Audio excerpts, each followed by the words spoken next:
Alright, I bought this Lucero LC100 from Guitar Center. Played pretty good. I removed the tuners and put in some toothpicks so that I could install new tuners.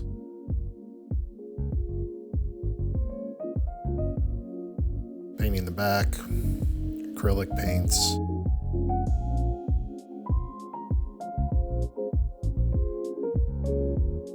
Covering it with an isolation coat.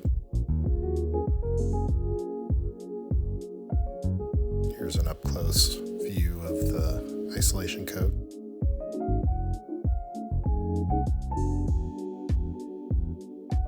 Here's the back side with the isolation coat applied. Looks pretty good.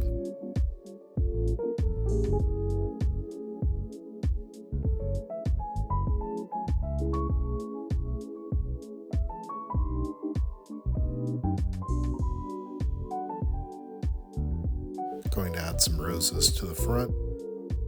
And after that, I need to put on the new tuners, put on some colorful strings.